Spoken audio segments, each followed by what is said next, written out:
Welcome back to the Financial Information Month series, a collaboration between Finance Focus and FIM Partners under the theme Innovation in the Face of Financial Adversity. Respond, recover, rise. In our previous discussion, we spoke about scaling our operations as entrepreneurs. This evening, we start with part 2, where we talk about digitalization.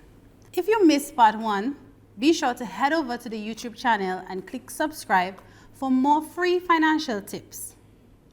This evening, I'm joined by 4 representatives from various financial institutions who will share with us and add to the conversation surrounding digitalization. To my right, I have Mrs. Nelissa Dorival, who is the Executive Manager for Banking and Operations at the National Bank of Dominica. She has over 20 years experience in banking, including customer service and risk management. We are also joined by Mr. Jabari Benjamin, who is also employed at the National Bank for over 3 years, and he's excited in his career by providing exceptional customer service. To my left, I have Mr. Phoenix Belfield, who is the General Manager of the Dominica Cooperative Societies League with over 10 years experience in the credit union industry. We're also joined by Mr. Stephen Lander, who is the Country Head of Cibc in Dominica with over 10 years experience in banking with special focus in financial management and investments. Welcome, panelists, and thank you for joining us here at Finance Focus. Thanks for having us. The future of digitalization is not only coming, it's here now. And to some people, it's more than what they believe it is. To others, they don't know what digitalization is. But what exactly is digitalization, Ms. Historival? Okay, let me first start by saying a pleasant good evening to the listening audience, particularly the customers of National Bank of Dominica. The simplest way to explain digitalization is to visualize it like a baby who creeps and then takes a step and then starts to walk. So the initial creeping stage we call digitization, which is where you transform physical items into digital copies. So for example, you take a form and you turn it into a PDF document that somebody can fill out. Then you have digitalization, which is where the child starts to make steps. And this is where you add efficiency to some of your processes. So you transform some of your processes and start to automate and make things electronic. And then you have a full-blown digital transformation where you actually add your efficiencies in your systems, your processes, your strategies, and have a complete transformation of how you do things. So there are 3 different stages. We first have digitization, digitalization, and then digital transformation. Yes. So in this current environment with COVID-19, could digitalization create inequality among businesses of different sizes and available resources? Mr. Lander? It could, but I would say that in this current environment where there is a focus on inclusion or financial inclusion in particular, the opportunity is more right now than ever for those smaller and probably I could describe as disadvantaged organizations to become part of the conversation and actually take advantage of the technological advances that we're seeing. I don't want to preempt too much of the conversation, but I think that's one of the things that is very commendable about what the Credit Union League has been doing with MLajan, because it's going to open up that digital environment, that payment system, a micro ecosystem that MSMEs can really take advantage of within our environment. Okay, so what can small businesses like myself do to compete against larger firms with more resources and available resources to enter this world of digitalization? So it boils down to picking the right solutions. So what we've seen is, there's different cost structures to the solutions that you pick. And a larger organization is probably better positioned to do, for example, traditional e-commerce or traditional point of sale processing. But coming back to the solutions like what we talk about with MLajan and some other smaller systems, what you find is that small organizations can access those services at lower cost, because that's the real barrier to entry, if you will, where small organizations are concerned. Get the same transacting efficiencies and take advantage of what's happening in the market. But what about professions, Mr. Belfield? How can we position ourselves in various professions to prevent ourselves from becoming redundant? Inevitably, and before I respond to the question again, pleasant good evening to everyone, and particularly the customers of everybody. This is a question we are asked almost every time we speak about digital innovations. There is a natural tendency to people to think that it's the replacement for their work. We see digitization, digitalization, and digital transformation as growing tenants to help with driving efficiency. And we should in no way construe efficiency to be a replacement or a reduction for the need for human interface. And we've driven home the case where there are a lot of economies of scales, there are a lot of job opportunities, there are a lot of opportunities for cross-training for persons to enhance their professional capacities. There is also new sectors being opened up because of the digital transformation drive. What we need to do is, just like the digital transformation that is happening, is to make ourselves professionally nimble, where we can adapt to the changing climate, where we can not see things for what they used to be, but for see the opportunities that presents themselves. So, for example, like the question Landa answered earlier, the divide is as great as we perceive it to be, because a lot of times we look to compete with the bigger entities. We should be competing with ourselves, and that is the tenet of minding your own business. You focus on your resources, because I cannot make decisions like CIBC or FCIB.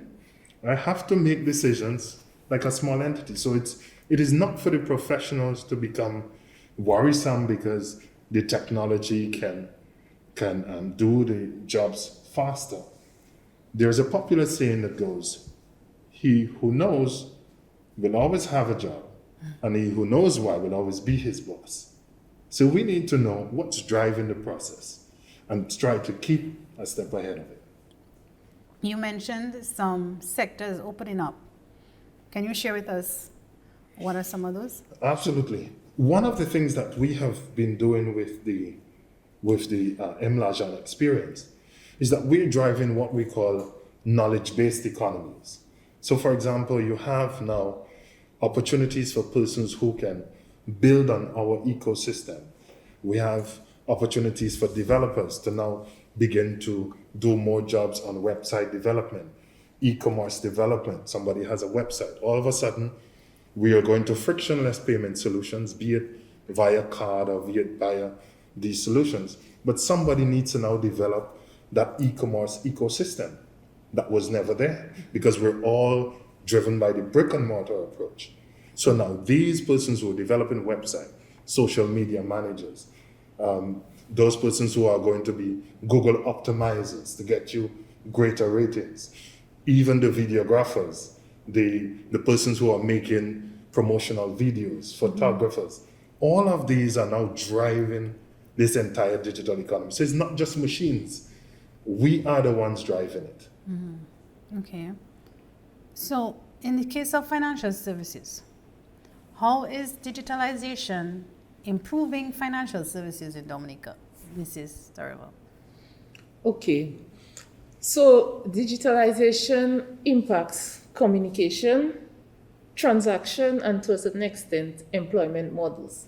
And COVID-19 has taught us a lot in terms of that, where we now have more than 50% of some workspaces, the people are working from home and telecommuting. And technology is what has allowed us to be able to do that. So in response to your earlier question in terms of the jobs being threatened, I think it just provides a new employment model and brings along a different way of doing things. In terms of communication and transaction, it introduces more convenience. So people get to do things on their own time, in their own space, at their own level, at their own comfort level. So for instance, take using National Bank's example, we have the MoBanking. There are clients who still use the screen, the computer, while we have some clients who use the app on their phone. So you do things at your level. It just introduces more convenience, more options for you. I'm happy you mentioned that, because we are moving into the discussion about digital banking. You all are in banking, you and Mr. Lando. What are some of the challenges when it comes to digital banking? Mr. Lando. Well, challenges, I guess you can frame from a couple of perspectives, right? From the customer side, a lot of times there's a bit of resistance to adoption, and anything new or unfamiliar might be perceived as risky. And I use the word perceived deliberately, right? There's a fear there that is not necessarily warranted, but it's there. So part of our job as financial service professionals is really to help customers build that confidence in a new way of doing old business, right? And we emphasize the security. We try to highlight some of the features that protect the people from potential fraud, etc. And we also highlight the advantages, the reduction of friction, the conveniences of doing business in a digital form. I mean, think about in the past where someone writes you a check to pay for a service, and even today you still have to wait about 2 days for that check to clear. Yeah.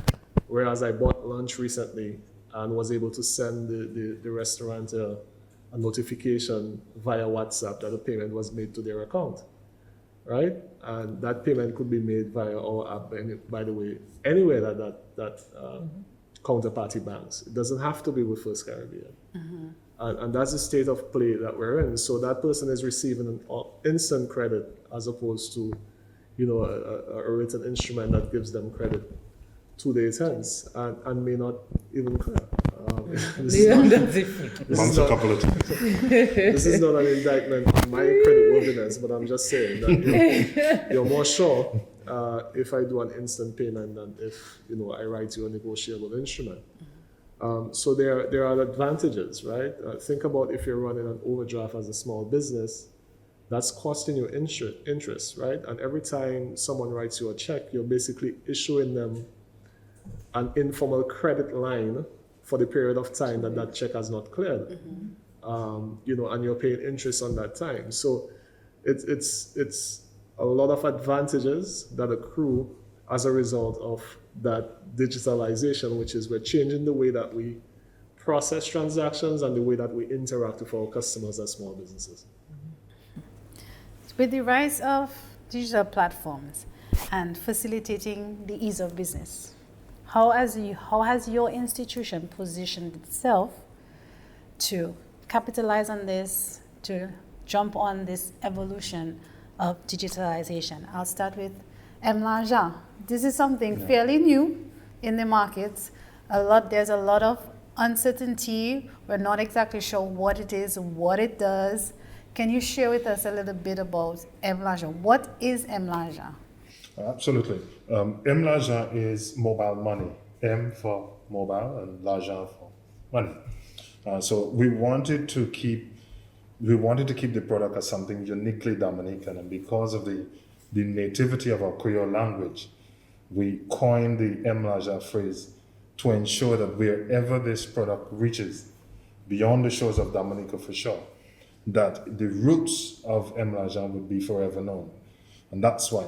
But the underlying premises for the development of this mobile wallet solution was based on financial inclusion, it was based on financial access, and it was also based on getting the technology more accessible to the average person. We wanted to put the solution in the hands of the mom and pop shops, in the hands of the bus drivers, the average person that would not have the money and the wherewithal to invest in an e-commerce sector, to set up all of the shebangs of e-commerce. But just somebody, think about the young lady who's at home making soaps or scents, and she wants a platform, but she doesn't have the wherewithal to sell it. So she wants something that is going to reach the market in as quick a time, that's going to allow her the frictionless possibilities of receiving those payments and immediate clearance. And also she wants the possibility to know that there's a guaranteed safety and security in the exchanges, the financial exchanges that she has with her clients. So it was really because we wanted to put a solution. And then again, because we're now in this kind of frictionless driven environment, we wanted to ensure that every person, whether you have a bank account or not, whether you have a credit union account or not, you could have crawled out from under a rock. All you need to do is have a smartphone and you can have your own wallet. So can we say that it's a digital wallet? It's a mobile wallet. It's a mobile wallet. There are differences between digital wallets and mobile wallets. Can you So for clarify example, that? okay, so the digital wallet, you'll find for example, like PayPal, digital wallets. Mobile wallets are like digital wallets that are mobile based, right? So it's normally done through an application. What it does, for us, it gives us a little bit more security than your traditional digital wallets, on the portal wallets, as we say, because of the construct of the technology. So for us, persons are so much more easily able to access an application on their phone as it is to go to their browser and pull up. Because we do that every day. We're on WhatsApp, we're on Facebook, we're on all the different things. And it's easy for me to just pull up that application, enter my security credentials, be it thumbprint biometrics or what have you, and I'm in with my transaction as against go on the web page and wait for it to load and then enter my information. So it introduces a greater level of convenience to the equation. Walk us through a transaction. How exactly does it work?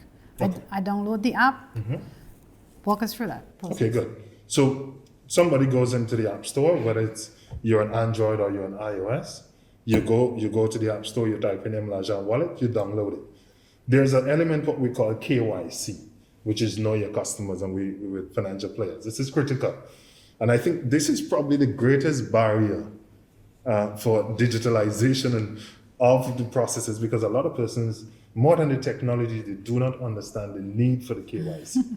It's like, you ask me who is my power, my nene. But this is part of, as for the responsible financial services providers, we need to know with whom we're doing business. So you enter what you call the basic KYC, which is your name, date of birth, introduce your PIN, you agree to the terms and conditions. This is what we call the basic KYC. So once you've done that, you have immediate access to the bronze level of the wallet, which is you can do transactions up to $30 in value. Now that was kept deliberately low because we wanted to, along with the privileges of higher spending on the wallet, we wanted to introduce a tiered level of KYC access. So when you upgrade your wallet now from bronze to silver by introducing a government issued ID, putting in your address and some other small little information, you're now upgraded from $30 transaction to $2,000.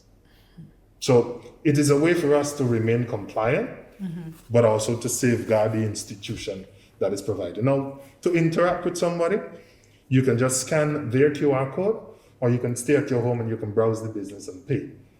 But the other incredible thing, and probably for me the best thing about it when we talk about financial inclusion, is the fact that I can pay somebody that doesn't even have the wallet. So I can send to somebody who has the wallet. I can also send money to somebody who doesn't have the wallet. And that is financial inclusion at its core. So in that case, is the wallet linked to different bank accounts at different institutions? Well, for now, it is linked with all of the credit unions. Only So credit unions? Yeah, we're integrating with the credit unions. Maybe sometime in the next couple of years, Mr. Lander will have a change of heart and my colleagues at NBD. But you see, and this is what I want people to understand. This is not about a competition. This is about complementing the ecosystems. The more options we have to drive innovation in digital payment solutions, who stands to win? The consumer. So how do I fund the wallet? Or do I fund the wallet in order to transact? Well, if you have a rich uncle in some way, you can say. No, but to fund the wallet is very simple. You can go to any one of our agent locations on island and top up the wallet. We're currently integrating with the credit union, so any one of our 85,000 members can, once we complete with that integration, they can move money from one credit union to the next through the wallet. Okay. Yeah. Okay. And then some other exciting options. Just to confirm, can I use MLajan to conduct cross-border transactions as yet? Not as yet, but very soon. Well, we can look forward to that. Oh, maybe from the time we finish this program, it might be there. So how does it differ from MoBanking and CIBC's mobile app? Well, normally in business, we don't speak about our collaborators. But I would tell you about what the value is from the MLajan perspective. The fact that I can be a member of any other organization and use the application, I think it's a big sell for us. And the fact that I can also interact with any other person, whether they're from this organization or not, is an even better possibility. Okay. So a lot of our listeners and viewers, we're mindful of being financially focused. Oh, yeah. Would you consider your fees financially focused? Yeah. What are they? Tell us. What are they? I'm waiting to be told. You see, now that we are in the pilot stage, we've waived our fees. The only fees that the member pays is to cash out, because we're driving cashless usage. So for example, if you pay a merchant, you don't pay. If you pay your Dawasco bill, you don't pay. I mean, you pay the bill, but you don't pay a fee. If you do a peer-to-peer transfer, you don't pay. If you send money to friends or you pay somebody, you don't pay. You have to pay a bill, you pay the bill, the amount that is on the bill. The only thing you pay is if you go out and you now replenish those digital credits for fees. But then, of course, for our agents, we offer our agents a commission. So we ask you for a small little thing to help out, because it's a business. It's a business. So I mean, we're in a business, and I'm sure everybody would want us to still be around for the next couple of years. So yes. So where can we get more information on MLajan or about MLajan? You can go on the website, which is www.mlajan.com. You could look us up on any one of our Facebook pages, or you can listen to our regular weekly program. We're at 11 o'clock every Tuesday on Q95 and 10:30 every Thursday on DBS. And you can just look to the skies and shout MLajan. Somebody will reach you. I'm sure, because I've seen you everywhere. We're working. Stephen, assume that I know nothing about technology. How easy it is to use the CIBC mobile app? All right, so I would say very easy. And I just want everybody to know it's not coming from me from a standpoint of my knowledge or experience. It's coming from me genuinely, because I think the interface is so intuitive. The menu is clear, it's logically laid out. It almost gives you the instruction on screen in terms of what you want to do. So very simple language. If you log in, for example, you will see pay a bill, transfer, that sort of language that tells you exactly what that function is. So it's not very difficult to understand at all. And what's been very excited about the development of this online and mobile application for us is we set out initially to build something, obviously, that we felt was excellent. And the excellence comes from the utility of the end user, or the utility to the end user, rather. Right? So that was the central focus. And we saw good success initially. When we launched the app, within the first year, we actually won a regional award for best application. Impressive. But First Caribbean has a brand promise to build a banking experience that is personalized, responsive, and easy. And I think our app is the epitome of that responsive promise, because we've adopted what's known as an agile development methodology. And what that delivers is small increments in terms of the utility. So what we do is we take user feedback and we incorporate that into the application all the time. So it's constant development. It's constantly launching new updates, although small, but impactful to the end user. You mentioned updates. Are there any recent upgrades or updates we can see? Yeah, so there's a lot of stuff that happened recently, and we talk about, Phoenix mentioned accessibility to other institutions. I'm not sure if he's aware, but we do have a semi-wallet element to our application where, for example, if I was paying a bill on my First Caribbean app, I could pay it from an account at another institution. So let's say I'm multi-bank. I have an account at First Caribbean, but I also have an account at National or Republic Bank. And I'm paying the Wasco, to use the example. I can say debit my account at Republic to pay that bill. Impressive. Debit my account at National Bank of Dominica to pay that bill, or to pay my credit card or some other transaction. So the underlying infrastructure is there in terms of the technology to support that sort of interface among the banks, and we're taking full advantage of that. It's nice to hear that, because sometimes certain accounts may not have sufficient funds, Right. but we use the app. Yeah. Can we say that your app facilitates cross-border transactions? It does. You could do international wire transfers. We also have a neat new payment option that we refer to as First Send. And that allows us to send money to certain countries in Europe, Germany, France, Belgium. And we're now going to introduce the United Kingdom. And that allows you to send money at a fraction of the cost of a traditional wire transfer. As a matter of fact, it's about 15% of the cost on average. So again, what we're trying to do is, give people the options to use those tools, but also drive down the cost and create more inclusion, right? So persons who probably traditionally would not be able to afford a wire transfer can now do that, right? And that's what we're about. So First Send is another international payment option in addition to traditional wire transfers. And there's a lot of neat functionality around wire transfers. For example, when you enter payment information the first time, it saves a payment template. So if you're doing that payment frequently, Very convenient. let's say to a supplier, if you're a commercial entity, or to a family, or maybe to school, or whatever the case may be, you're not entering that information every time. How soon will we see this feature being offered for US? For the US, well, Yes. that is probably some ways off. I can't put an exact timeline on it, but it is something that we're trying to expand. On the point of security too, as we spoke to customers, one of the things that we realized is some people were very skeptical about giving out their account information.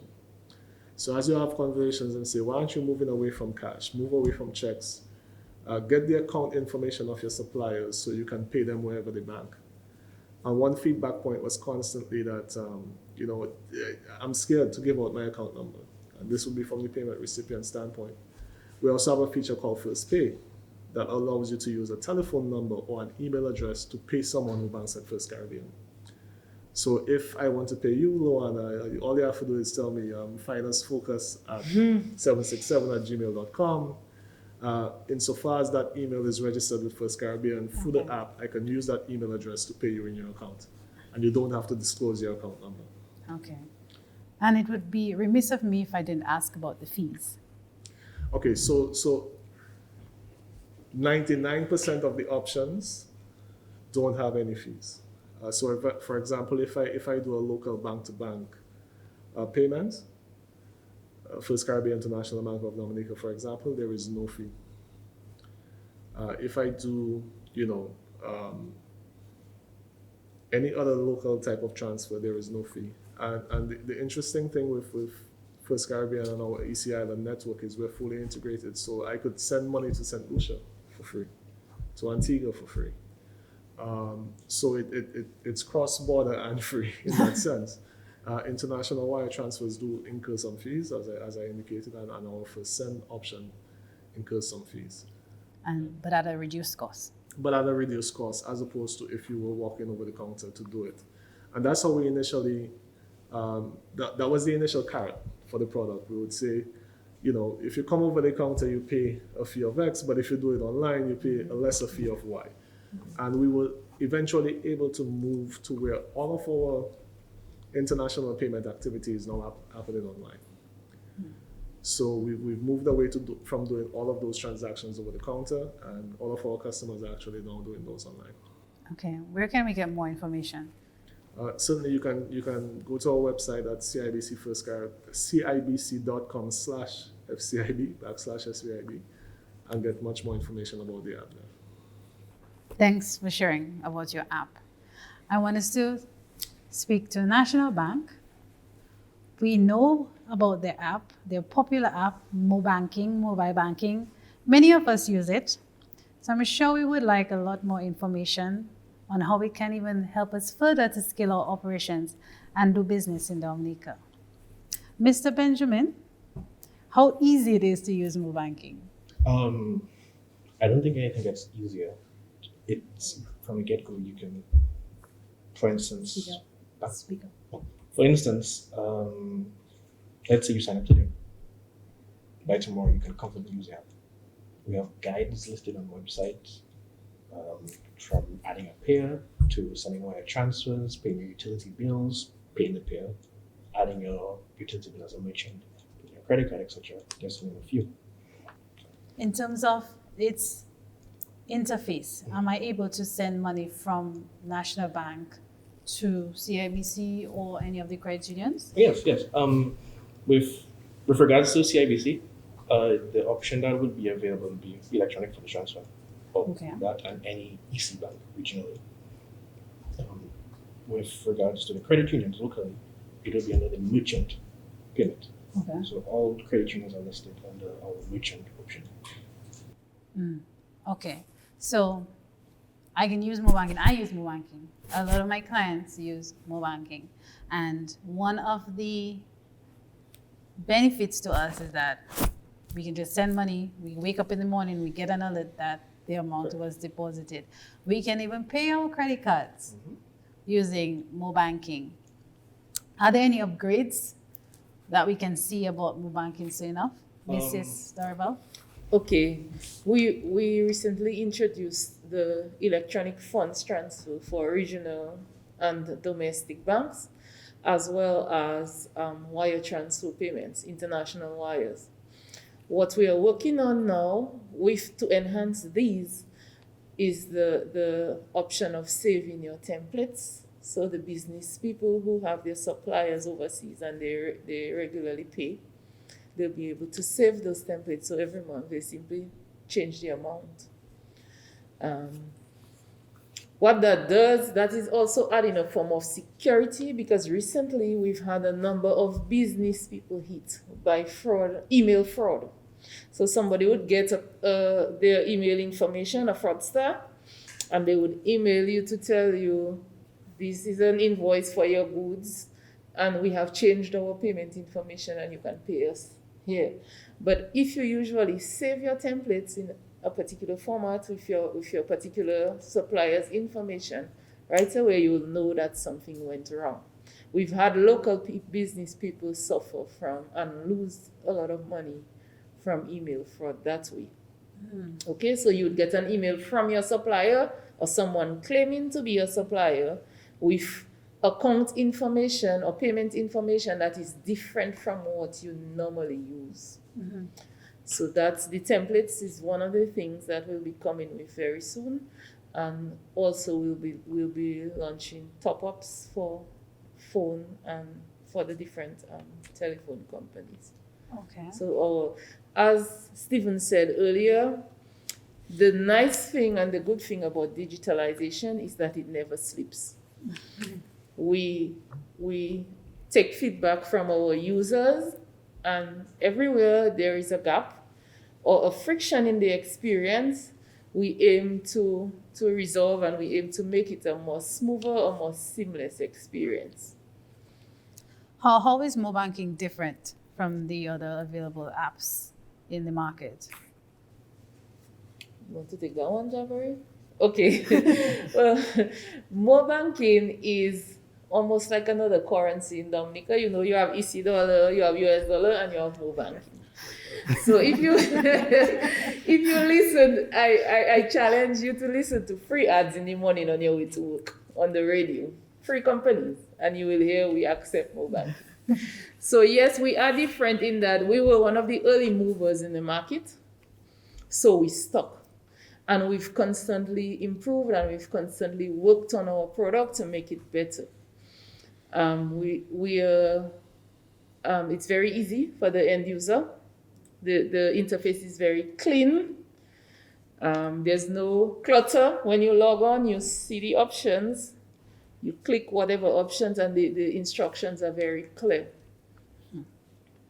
I'm happy you mentioned that, because we are faced with new financial technologies, and being in banking with your own digital technologies, I would assume that some of your competitors are PayPal and Google Pay and Apple Pay.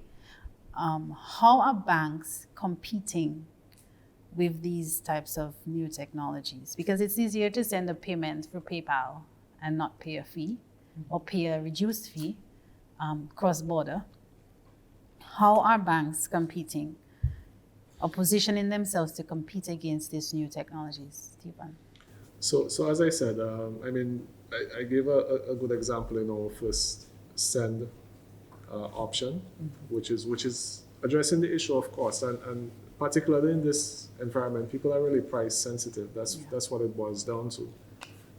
So we do our best to give equivalent solutions, and what we've recognized, and I think Phoenix touched on this earlier, is there are a lot of disruptors that will come to market, and the strategy is not necessarily to fight against those disruptions, but to utilize them how we can to deliver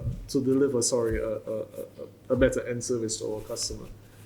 So we keep our eyes open for what's happening around us, and we try to take advantage of what technology is available to us to deliver that experience to the consumer, and that's what's most important. If the consumer is getting the experience and getting the service fulfilled at the bank, then what the competitor is doing doesn't matter as much. Okay? At the end of the day, what I want is utility, I want the service, and I need to get something done, and if I have someone who's delivering on that need for me, then I'm happy. Mr. Belfield, you are in the credit union industry. Many of your partners, they have now moved online. However, there's no app as yet for some of the credit unions, just as yet. But keeping in mind, we're now in an age where we're discussing digitalization, and we're working online, we're moving sensitive information online, using our cell phones most of the time. I wanted to touch into the topic of cybersecurity. How can we protect ourselves as individuals, entrepreneurs, from fraud? Mrs. Dorival mentioned the fraudulent emails, but using our cell phones, how can we safeguard ourselves from being attacked or hacked? Well, a couple of things, and I'm going to premise my response on the answer that she gave earlier. I think the first line of defense for fraud is not the technology, is in the education, is in understanding how to safely use the service. Whether it is MLajan, whether it is NVD, whether it's FCIB, you have to understand the inherent risk. You have to understand what are the built-in security, because sometimes you can build a top-notch. And what we've learned from the BlackBerry experience, the BlackBerry built its model based on security. It was heavily encrypted. And that's why it's out of business. Because the security doesn't sell it. What sells it is the utility and how you assist the users to understand how to safely navigate. So the first thing for us is education. We want to let the persons know, listen, it is safe, but it is safe as you abide by the protocols of the access of the device. So for example, in our application, we have 3 layers. You can use biometrics, you can use pattern, you can use your PIN to enter. But then to do any other transaction in the application, let's say your wallet is open and people can navigate in it. Once you go to do that final transaction and hit pay, you have a second layer of security, which is a PIN. So what we've done, we've put in the added layer of security just in case. You know, if anything that can go bad, can go bad. So we've put in that. But sometimes some persons they have NBD, they have FCIB, and they use one PIN. So they use, okay, my birthday is 2132. And for everything, even the doorknob is 2132. So the idea is, and you know, we said the chain is as strong as its weakest link. And we have seen in technological development, it is not so much the technology. Take, for example, the phishing cases. Email comes and you'll see, let's say our company is drygoods.com, you'll see drygood.com. And because from just usual awareness, you just dry good, you go and reply and the person said, you know, I'm stuck in somewhere, send me $50. Yeah, I got that from Netflix. Yeah, recently. but without even inspecting that there's an S missing. Or you look at how the construct of the email. So if I see a request, the first thing I do, I would call the person and say, hey, so you send me, say, no, my email got hacked. The thing about it is that the digital technology and the digitalization of the economies bring unparalleled benefits. But at the same time, you always have people who are looking to use the system in a way that brings harm to it. Our responsibility is to present strong, secure system.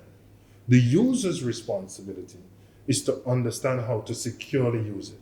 So learn about the technology. Look, all of the devices, all of the platforms have FAQs, frequently asked questions. Look at how, if the default setting is password then PIN, don't put PIN and PIN and use the same thing. So your doorknob, the combination to your dog kennel, everything is that for whether. But in some people's defense, they cannot remember so many different pins. What advice would you give them in that case? Well, the thing is, that what we've done, this is my personal opinion. You have instances where you have PIN vaults. You can safely and securely store them away. And like some people like to write them down, but if you lose that book, everybody sees it. But for example, you can store it online in an incognito way. You can use a PIN vault to store them without saying what it corresponds to or using some sort of pseudonym to save it under. But the fact remains the same. The effort to safeguard that is significantly less than the risk you would risk to not safeguard it. I'm happy you mentioned that. I just want us to make a point that the users of these apps, they are possibly technologically inclined. For the senior citizens or the retirees who are not familiar with this type of technology. If I may, just to add to what he said, more and more you see information security protocols moving away from passwords and pins and into passphrases, which is easier for the mind to understand. So for example, you take a catchy phrase that you're familiar with, you change some of the characters to match some of the letters. For example, honeymoon in Vegas. So you say Vegas married or Vegas 2020 or something, some phrase that's very catchy that means something to you, so it's difficult for you to understand. And you replace, let's say, a letter O with a 0 or a letter I with an exclamation mark. And these are the more secure, that is the protocol that's coming into information security now. Okay. So I'm happy you shared that, because for our senior citizens, they may not be so familiar with using the cell phones. Right. What advice would you give to them? Should they be interested in using your apps, Stephen? Yeah, and let me just say, in my personal experience, and it's interesting, just last week, I had a senior citizen dragging me over the coals because her card expired and she couldn't get a replacement in time. Well, not in time, but she had to wait in line to get the replacement, and she was very antsy about having to go into the bank and not being able to use the ABM. And similarly, it's infrequent, but if we have any kind of downtime on the online platform, I do get an earful from, some senior people.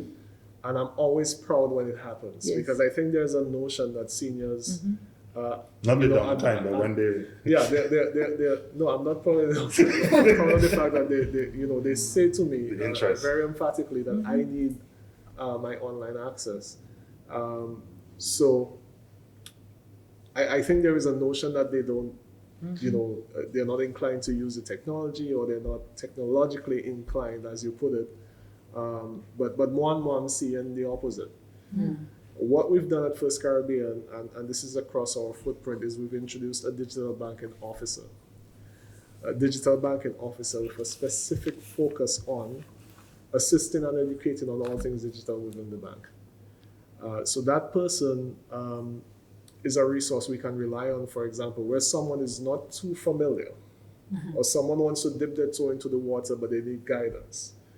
They have questions, they're unsure about certain things. That officer is specifically charged to dealing with those scenarios. So engaging people who are in the line to do services that are available to do through alternate digital channels. Redirect them to those channels, educate them about those channels. Some time ago, someone was there to deposit a combination of check and cash, and didn't know they could do that via the ABM, and, that sort of thing. So First Caribbean has been very deliberate about the education piece, which is why we introduced that role. And that officer is dedicated, as I said, to building up the education, ensuring that people have access to the right tools, and assisting some of the profiles like what you described, people who don't have the information now, but are at least willing to try and willing to learn about the digital experience. Certainly. Mr. Benjamin, many times we are pressed for time, we don't have access to data or Wi-Fi, and we would be in public places. Would you advise our listeners to use free hotspot Wi-Fi's to access sensitive information? No, I would not recommend it at all, to be honest. Unsecure wireless networks tend to make your information, I don't want to say up for grabs, but something along those lines. So anyone who's logged into the network with the intent of causing harm can do so. Because you want to log into MoBankin and you connect your Wi-Fi network, someone can monitor your activity. I'm not saying that they can monitor your MoBankin activity, but they can monitor your activity on the network. So whatever web page you visit, etc. Okay, so guys, don't use free hotspots. I know a lot of us, we sometimes don't have data, we don't have Wi-Fi, but we need to check a MoBanking or send a payment. It's not wise to use free hotspots. What about... One caveat though, I think we need to probably give a little caveat to that. you don't use as he said, you don't use the free hotspots for like those sensitive information. One of the things that our culture have not taught us to do, we introduce antivirus for our PCs. There are softwares for phones as well. Yeah. There is the one that I have, but there are antivirus for phone that does scanning and does all of that. So people are not aware of these things, but I use my phone like it's my computer and my computer like it's my phone. So I installed antivirus on it, and it tracks suspicious mails, spams, even calls that are not in my contact register. It would alert me. You see? So these are all things that we can use to help. So we have not been so heavily trained on introducing these antivirus scanners on our phone. There are quite a few of them paid versions, and they have some very good free versions as well. So any layer of security that you can employ within your mobile device, I think that would be good as well. Thanks. And then we talk about the Wi-Fi. But for example, if anybody has Wi-Fi or the credit union has Wi-Fi, it's a different discussion Yeah. from if you go on the public in a garden Yeah. and you pull up there. Yeah. So it's just to be mindful. Many of you here are parents. Many times parents usually give their children their cell phones or tablets to distract them, keep them occupied, and they access certain information. What advice would you give to parents on how to protect their sensitive information as well to protect their children from the exposure, the risks of the internet when you hand them those devices? I will start with Mrs. Dorval. Okay, the first thing I would say, it starts with education. So you speak to your child like it's an adult that you're speaking to about the safety of the internet. Let them know the whys. I never speak to my son without telling him why, because that's what drives your point home. Don't do it because. And then there are automatic parental controls that you can deploy to whatever devices that they're using, that you can monitor their activity. You can also do the Medway method of taking the device and looking at it periodically just to make sure that they're doing what they said they're doing. Stephen, you want to add to that? Well, yeah, I mean, that's a pretty comprehensive answer to the situation. And for me, my preference is I try not to allow my kids to use my phone if I'm not present. My son owns a device, but it is a kid's device, so it's configured with certain security protocols already. He cannot access certain content and so on, right? And that is my preference for what he will use as a mobile device. It's only in very rare and extreme circumstances that I would allow the use of my phone in the first place, and that's always monitored. Okay. Mr. Belfield? Safety, security, supervision. In Creole, we say medley. It cannot be. And I have 3 beautiful kids, and they probably know more about mobile devices than me. I didn't know you can actually split your screen. So my daughter would video call me, and I'll be talking to her, and then my wife would come and say, "Well, she's not talking to you. She have you on this side, and she's watching YouTube." I didn't know that you could have split on those particular devices, and she did that. So the kids are adaptive, and the best tool we can give them is not to drive fear, but to educate them. Because at the end of the day, if we don't teach them how to safely use it, when they leave the comfort of the home, and they get with their friends that have more advanced devices, they will come and take your passport. They will come and find ways to get you to top up their phones and do all kind of things on your device. They are more technologically savvy than you are. So we have to educate them, as you say, on the whys and the hows and how to safely use it. So safety, security, and supervision. One of the things I learned that was very, very scary is about the gaming industry, where people are now using the games to communicate with each other, especially those shooting games and those things. And because of that new communication channel that's developed, so your kids are innocently playing a game, and there are conversations happening that are influencing their behavior and everything. So we have to emphasize, yes, it often helps us out as an extra nanny by keeping them quiet, but we have to supervise what they do. We need to ensure that we check the activities, that we block certain sites that they should not view, that they should never view the tablet or play a game outside of your presence where you can hear and see. Because, I mean, we've looked at some of the children content that have more lewd content in it than even the adult content. So we have to supervise, but more importantly, we have to educate them. There's no substitute for that. We have to educate them. Just like how we have to educate them on how to use, was it Pay First? First Pay?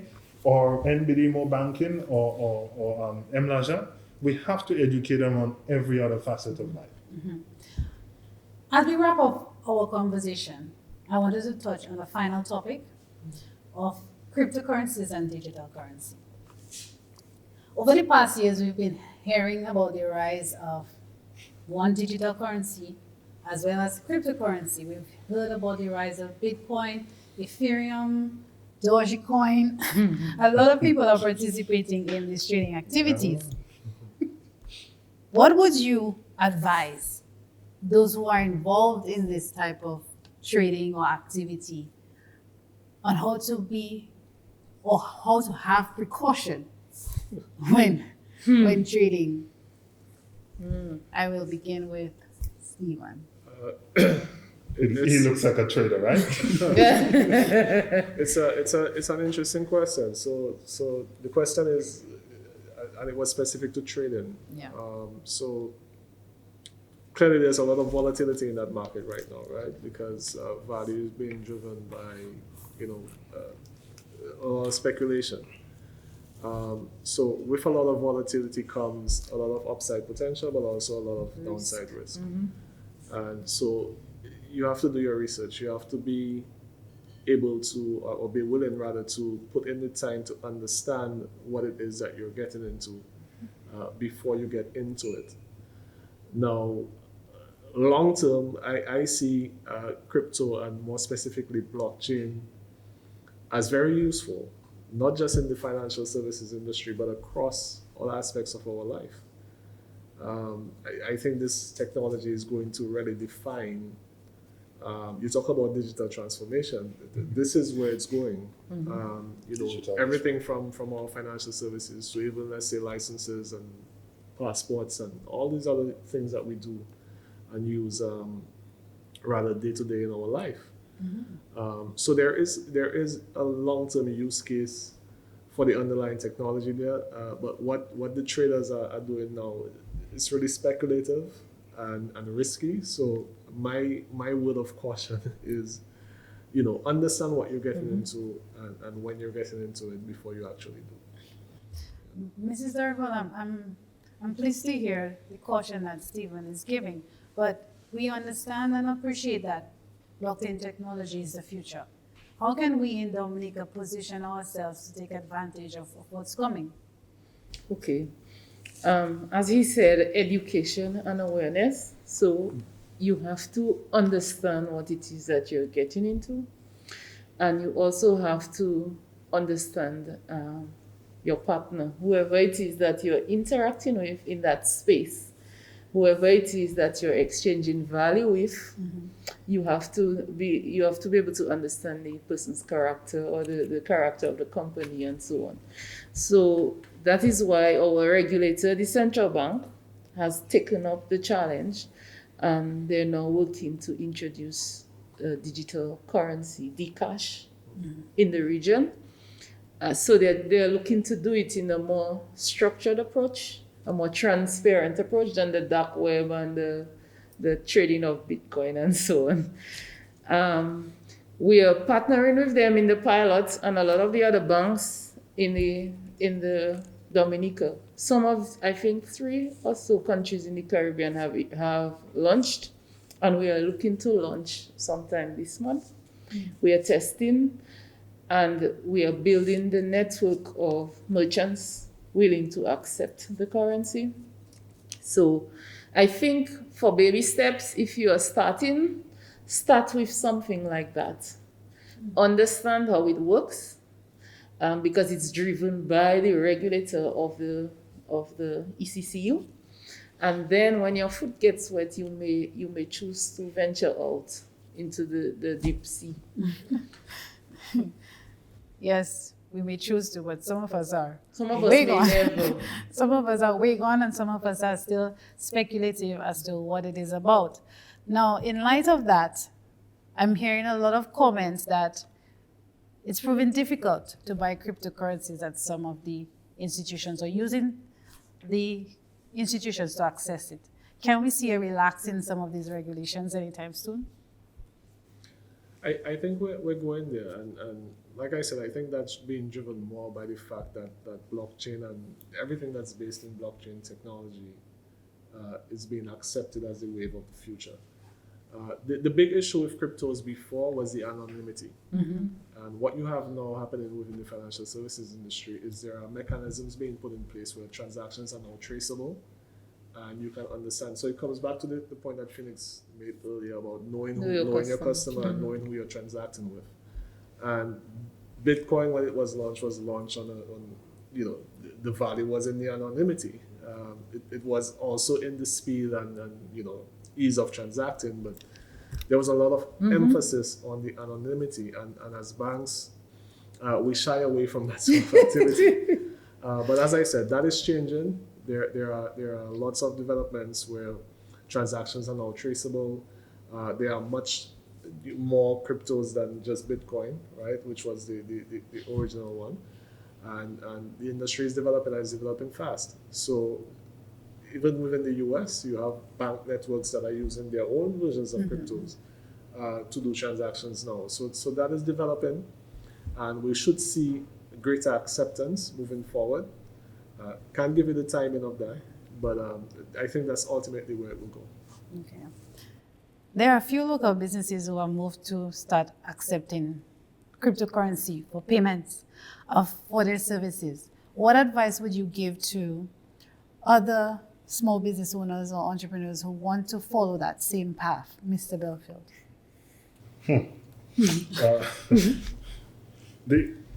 We have to understand it is important for us to understand the technology, understand the currency.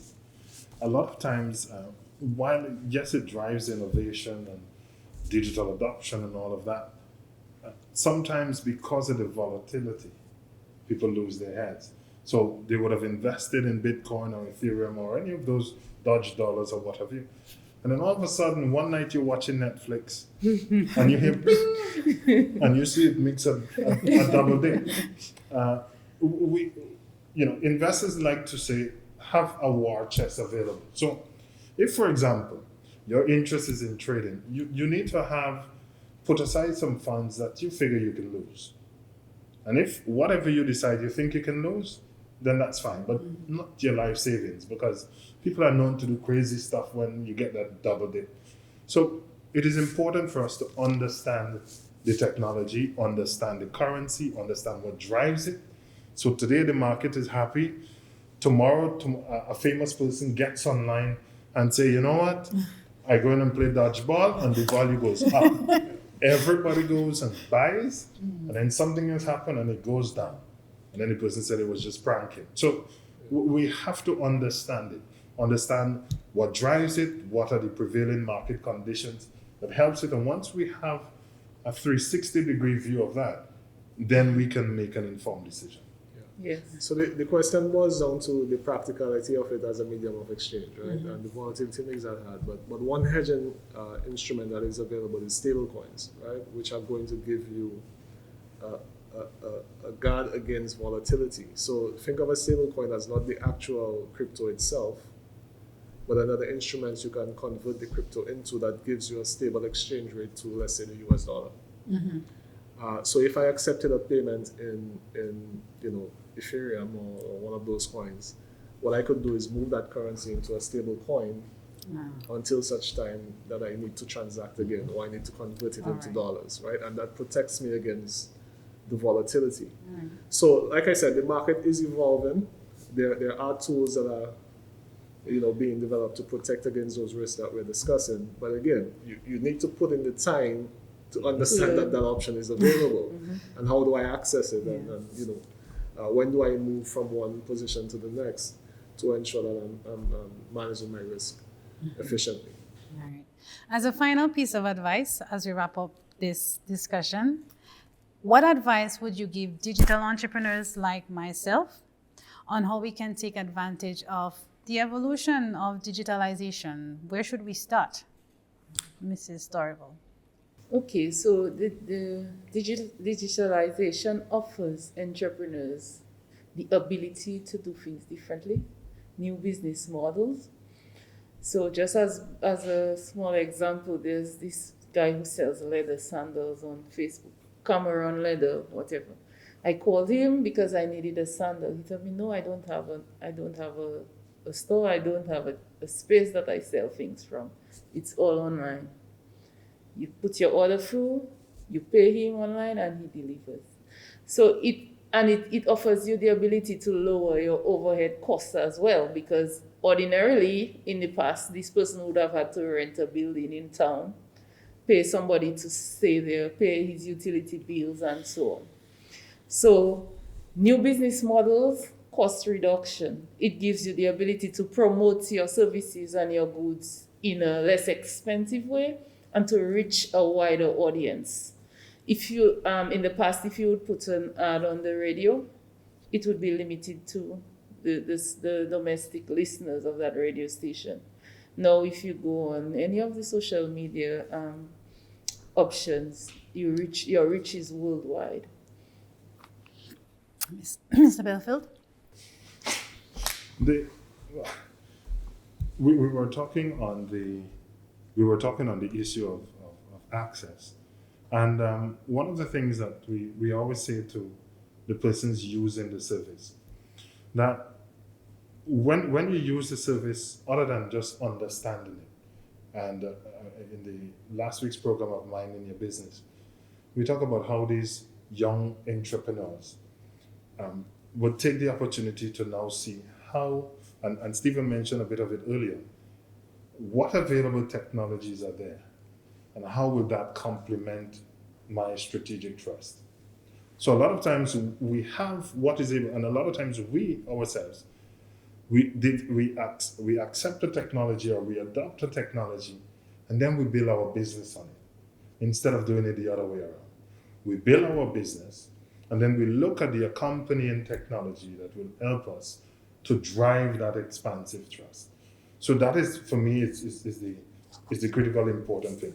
We have to analyze what technologies we have available and see how those would help us to drive. And that's why for us at MLajan, we'll be having some really interesting things. I mean, you're talking about market disruptions, you're talking about financial inclusion.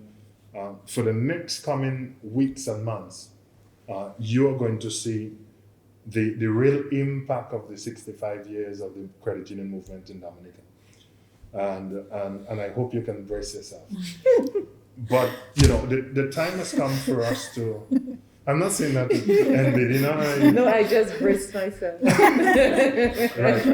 But I mean, it is really exciting times for Dominican, exciting times to be a Dominican, exciting times to be part of this digital wave and this digital ecosystem. And when we mentioned earlier, and sorry for segueing that, about the elderly folks and technology, I mean, how many grannies are WhatsApping these days and posting statuses? I mean, they're in groups and they're getting more digitalized than anybody else. Yeah.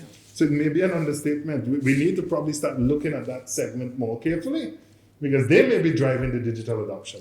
So it's just to say that, we're happy about the progress. And again, this is on a national front, a national focus where all of us as key players within the market space, we're driving digital adoption, we're driving the technology, we're driving safety and security, we're driving inclusivity. Mm-hmm. And at the end of it all, it is the market who recompenses. It's the market that says who gets a salary and who goes home begging. So we are now driven by the demand of the market and the requirement of those people that we serve to see how we can push this thing. All right. Thank you for sharing. Stephen, your final word? Yeah, you know, there's a touch on a lot of the key points in terms of managing costs, accessing markets, and the big thing about markets for me is how digital technology allows us to define that so specifically. So it's not just about accessing more people; it's about directing my service to who needs it. Yeah.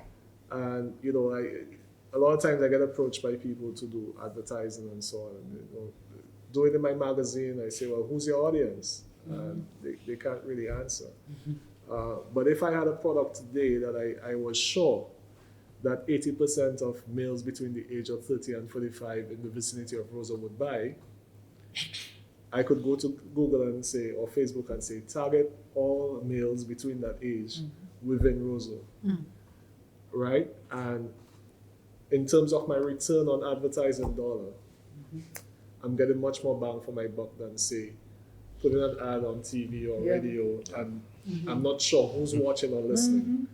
And so there is so much power in how we speak to our market and deliver our messaging in terms of our products or service. It would be ludicrous not to take advantage of it. And the financial services industry is there to support the transacting side and provide us with the tools to ensure that we can, exchange payments and make the process frictionless. So there's a lot to take advantage of, and I encourage everybody to do it. Thank you. Thank you, panelists, for sharing. Some of our key takeaways is that digitalization is here, it's now, and it's the future. We have many apps, many mobile apps that will help us leverage our business transactions, leverage our business operations, and we should take advantage of it. Thank you for tuning in to part 2 of the Financial Information Month series. Stay tuned for part 3, the final part, where we talk about a favorite topic of mine, personal finance management. Head on over to the YouTube channel and click subscribe so you won't miss a thing. And look out for this series on the Financial Information Month ECCU Facebook page and Finance Focus Facebook page. Thank you for joining, and see you next time.